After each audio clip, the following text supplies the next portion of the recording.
തൃശ്ശൂരിനെ നടുക്കിയ തീപിടുത്തത്തിന് ശേഷം ബാക്കി നിൽക്കുന്നത് ഇതാണ്. ഇവിടെ നിന്നും വാഹനങ്ങൾ എടുത്തു മാറ്റിയിട്ടില്ല. പോലീസിൻ്റെ പ്രത്യേക നിർദ്ദേശപ്രകാരം വെൽഡിംഗ് മറ്റും നടന്ന ഷീറ്റുകളും മറ്റും മുറിച്ചു മാറ്റി കൂടുതൽ ഫോറൻസിക് പരിശോധനകൾക്ക് ഈ സ്ഥലം ഒരുക്കുകയാണ് ചെയ്യുന്നത്. ഫോറൻസിക് വിദഗ്ധരൊക്കെ തന്നെ വന്ന് 1-2 തവണ ഇവിടെ പരിശോധന നടത്തി പോയി കഴിഞ്ഞു.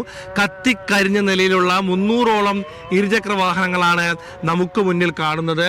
ഇതിൻ്റെ പല ഉടമകളും ഇവിടെ വന്ന് തങ്ങളുടെ വണ്ടി തിരിച്ച് കിട്ടുമോ, അതിൻ്റെ ഒരു സ്ഥിതി എന്താണ് എന്നറിയാൻ അന്വേഷിക്കുന്നതാണ് നമ്മൾ ഈ കാണുന്നത്.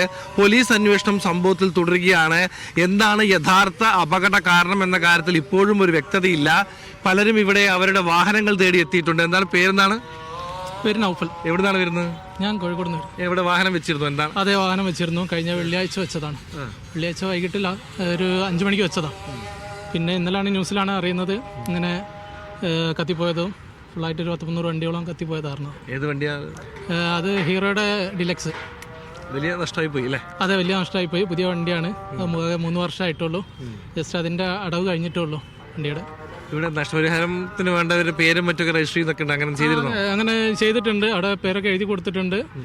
വണ്ടിയുടെ ഡീറ്റെയിൽസ് ഒക്കെ കൊടുത്തിട്ടുണ്ട്. പിന്നെ വെസ്റ്റ് പോലീസ് സ്റ്റേഷനിൽ ഒരു കംപ്ലൈൻറ്റ് കൊടുത്തിട്ടുണ്ട്. പിന്നെ നമ്മളൊരു വാട്സപ്പ് കൂട്ടായ്മ ഉണ്ടാക്കുന്നുണ്ട് നഷ്ടപരിഹാരം കിട്ടാൻ വേണ്ടിയിട്ട്.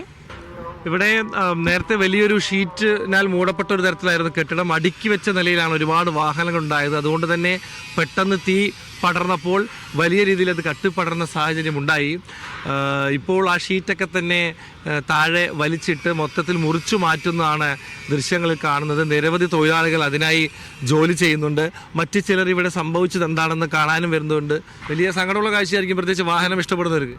തീർച്ചയായിട്ടും. അതായത് ഇപ്പോൾ പാർക്കിംഗ് ഫീസ് 30 രൂപയാണ്. അപ്പോൾ നമ്മൾ വളരെ അത്രയും ചിലവ് കൊടുത്തിട്ടാണ് ഇവിടെ ബൈക്ക് വെച്ച് പോകുന്നത്.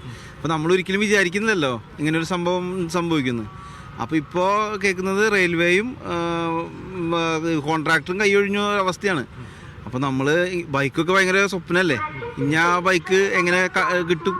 ആരാണ് ഇതിൻ്റെ ഒരു ഉത്തരവാദിത്തം ഏറ്റെടുക്കുക? വലിയ ബുദ്ധിമുട്ടേറിയ വിഷയമാണ്. അന്വേഷണം ഇപ്പോഴും തുടരുകയാണ്. ഏത് തരത്തിലാണ് തീ ഉണ്ടായത് എന്ന കാര്യത്തിൽ ഇപ്പോഴും ഒരു വ്യക്തത വന്നിട്ടില്ല. നേരത്തെ ഈ ഇലക്ട്രിക് ലൈനിൽ നിന്നും ഒരു തീപ്പൊരി താഴെ വീണ് അതിൽ നിന്നും തീ പടർന്നാണ് എന്നാണ് ദൃക്സാക്ഷികൾ പറഞ്ഞത്. പക്ഷേ ഇന്ത്യൻ റെയിൽവേ ആ വാദം പൂർണ്ണമായി തള്ളുന്നുണ്ട്. ഇവിടെയുള്ള വാഹനത്തിൽ നിന്നാണ് തീ പടർന്നത് എന്ന വാദമാണ് ഇന്ത്യൻ റെയിൽവേ പറയുന്നത്. അതുപോലെ തന്നെ ഇവിടെ കോർപ്പറേഷൻ നോട്ടീസ് നൽകിയ സംഭവത്തിലും റെയിൽവേ മറ്റൊരു നിലപാടാണ് വ്യക്തമാക്കിയിട്ടുള്ളത്. കോർപ്പറേഷനിൽ നിന്നും നോട്ടീസ് ലഭിച്ചിട്ടില്ലെന്നും റെയിൽവേ പ്രിമിസസിലുള്ള നിർമ്മാണത്തിൽ കോർപ്പറേഷൻ ഇടപെടേണ്ട സാഹചര്യം നിയമപ്രകാരമില്ലെന്നും റെയിൽവേ പറയുന്നു. എന്തായാലും അന്വേഷണം തുടരുകയാണ്. നിരവധി ആളുകളാണ് തങ്ങൾക്ക് നഷ്ടപരിഹാരം കിട്ടുമോ എന്ന ഒരു ആശങ്കയിൽ ഇവിടെ വന്നു പോകുന്നത്. തൃശ്ശൂരിൽ നിന്നും നടരാജ് പരശുറാം, മീഡിയ.